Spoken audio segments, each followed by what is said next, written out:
आज हम जो है सतोपंथ यात्रा से वापसी कर रहे हैं। ये सामने ही जो है स्वर्गारोहणी मार्ग है और बीच में जो है सतोपंथ मार्ग है, जहाँ पर से हम इस समय वापस और हम इस समय चक्र तीर्थ में बैठे हैं। साथ ही में ये चक्र तीर्थ की जो है धर्म ध्वजा है, ये सामने ही चक्र तीर्थ है जो 3 बहुत ही सुंदर बुग्याल में जो है विभाजित है।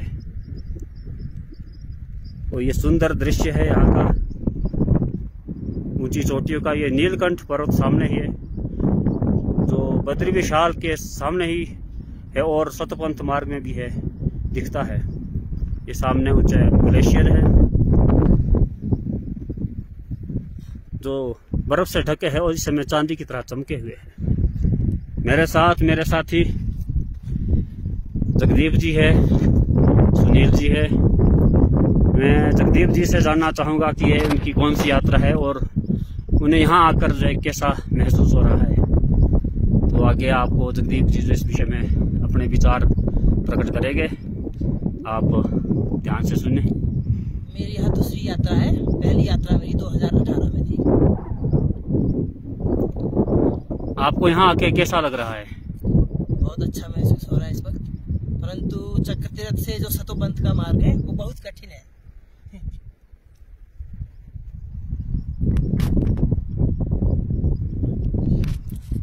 और क्या आप बताना चाहेंगे यहाँ के बारे में कि आप यहाँ आना चाहिए, नहीं आना चाहिए? नहीं, बिल्कुल आना चाहिए, पर पहले अपने आप को इस तरह प्रिपेयर करना होगा कि आप यहाँ पर हाइट में तो ऑक्सीजन बहुत कम होता है, जैसे सांस लेने में प्रॉब्लम आती है। तो थोड़ा अपने आप को पहले, इनका बोलने का मतलब ये है कि यहाँ आने से पहले जो अपना मेडिकल चेकअप अवश्य करवा ले, कोई बीपी की समस्या ना हो, चलने में आपको कोई दिक्कत ना हो। इनका बोलने का उद्देश्य यही है। तो अगले हमारे साथ हमारे साथी जो सुनील जी है, मैं जानना चाहूँगा कि इनकी हमारे साथ इसको पहली यात्रा है, फिर भी खुद अपने मुखार बिंद से कहेंगे कि ये इनको यहाँ आके कैसा। जय बद्री विशाल। जय बद्री विशाल। मेरा नाम सुनील शर्मा है और मेरी ये यात्रा जो सतोपंथ की है वो पहली यात्रा है।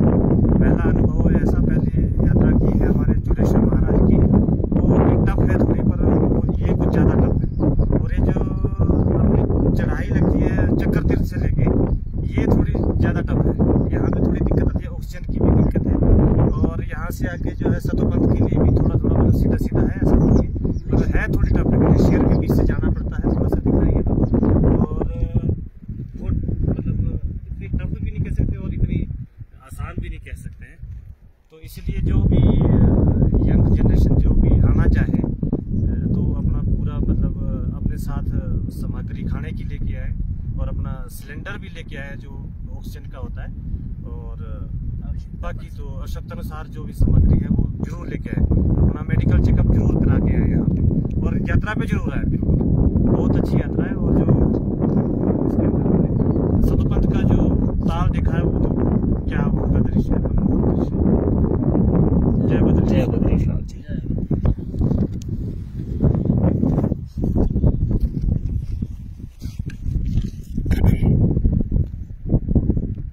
अब हमारे साथ है हमारे बड़े भाई रमेश चौहान जी।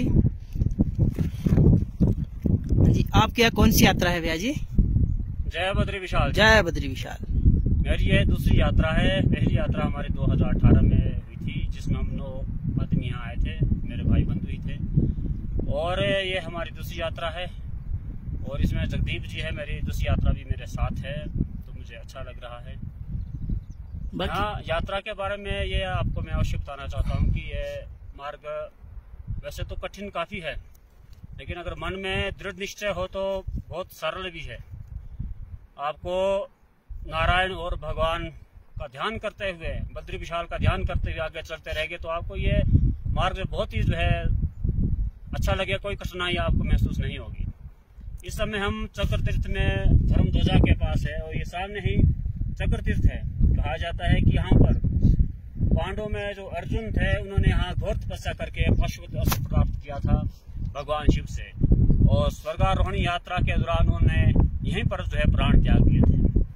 ये स्वर्गारोहणी जो यात्रा है, यह हमें जहाँ तक शास्त्र में इसका वर्णन मिलता है, पांडवों से ही मिलता है कि पांडवों की अंतिम यात्रा जो है यह शतपंथ यात्रा थी, स्वर्गारोहणी यात्रा थी। कहा जाता है कि माणा के पास बद्रिकाश्रम से 4 किलोमीटर आगे यह यात्रा प्रारंभ होती है। वहाँ भीमकुल के साथ ही जो माता द्रौपदी ने प्राण त्यागे थे। उसके बाद आगे लक्ष्मी बनाता है, वहाँ नकुल ने प्राण त्यागे थे, और सहस्त्रधारा बीच में जो वहाँ सहदेव ने प्राण त्यागे थे, चक्र तीर्थ में अर्जुन ने, और शतपंथ में जो है भीम ने अपने प्राण त्यागे थे। स्वर्गारोहणी तक जो युधिष्ठिर ही सशरीर गए थे, ऐसा कहा जाता है। यह यात्रा मैं आपको बताना चाहूँगा कि चक्र तीर्थ तक तो बहुत आसान है, ये आसान यात्रा है। चक्र तीर्थ के आगे थोड़ा सा दृश्य दिखाएंगे तो ऊबड़ खाबड़ है, इसमें रास्ता तो है ही नहीं है। एक पत्थर से दूसरे पत्थर पर छलांग लगानी पड़ती है, और नीचे ग्लेशियर है, पानी बह रहा है, थोड़ा इसमें बड़े ध्यान से चलना पड़ता है। यह 3.5 किलोमीटर की यात्रा थोड़ी सी दुर्लभ है, लेकिन कहा जाता है कि शतपंथ की यात्रा, स्वर्गारोहणी यात्रा में जो है कदम कदम पर जो है इंसान को जो है इतना फल मिलता है कि जिसका ब्रह्मा जी भी अपने मुखारबिंद से वर्णन नहीं कर सके हैं। शतपंथ में स्नान का क्या महत्व है? शतपंथ में कहा जाता है कि यहाँ त्रिकोण रूप में जो है जो सरोवर है, ये इस धरती पर, भारतवर्ष में ही इस धरती पर जो है एक पवित्र, सबसे पवित्र स्थान कहा जाता है। और यहाँ एकादशी को ब्रह्मा विष्णु महेश इस सरोवर के तीनों कोणों में जो है स्नान करते हैं, इसलिए इसकी महानता और भी बढ़ जाती है। और त्रिदेवों के स्नान के बाद सभी देवता जो है स्नान करते हैं, ऐसा शास्त्रों में वर्णित है। और यहाँ के जो फल के बारे में ब्रह्मा जी ने कहा है कि बद्रिकाश्रम में जो है 10,000 वर्ष का फल मिलता है एक दिन की तपस्या से या एक बार माला फेरने से। लेकिन शतपंथ में कहा जाता है कि एक माला या जब तक का जो है लाख गुना फल मिलता है, ऐसा शास्त्रों में वर्णित है। और आगे वहाँ से शतपंथ से आगे सोमकुंड है, सूर्यकुंड है, विष्णुकुंड है, और फिर शतपंथ है। कहा जाता है कि विष्णुकुंड से ही अलकनंदा माता जो बहती है, जो कि कहा जाता है कि बहुत ही लंबी नदी है। और इसी नदी में आगे सबसे पहले केशव प्रयाग आता है, जहाँ माणा के पास जो है सरस्वती नदी इसमें विलीन हो जाती है। थोड़ा आगे जाने पर नीचे पंच प्रयाग में जो है विष्णु प्रयाग आता है, इसमें धौली गंगा और अलकनंदा का जो पवित्र संगम होता है। थोड़ा आगे जाने पर जो है नंद प्रयाग आता है, जहाँ नदांकनी और अलकनंदा का पवित्र संगम है। और आगे जाके जो है कर्ण प्रयाग आता है, कर्ण प्रयाग में अलकनंदा और पिंडार गंगा का जो है बहुत ही अच्छा सुंदर संगम होता है, जिसे कर्ण प्रयाग के नाम से जाना जाता है। थोड़ा आगे जाने पर जो है रुद्रप्रयाग में जो है जो संगम है वो अलकनंदा और मदांकनी नदी का है, जो कि केदारनाथ से आती है, वो भी बहुत ही पवित्र संगम है। जो लास्ट में जो संगम हमारे पास पड़ता है वो देवप्रयाग है। देवप्रयाग में अलकनंदा और भागीरथी, जो कि गंगोत्री गौमुख धाम से चलती है, वहाँ इनका मिलन होता है, संगम होता है। और ये पंचप्रयाग जो है इस तरह से है। और पंचप्रयाग का स्नान भी अवश्य करना चाहिए, उसका भी पुण्य जो है शास्त्र में वर्णित है। और देवप्रयाग के बाद आगे जो है इस नदी को गंगा मैया के नाम से जाना जाता है। ये थोड़ा सा संक्षिप्त रूप में मैंने इस विषय में आपको शतपंथ यात्रा, स्वर्गारोहणी यात्रा के बारे में बताया है।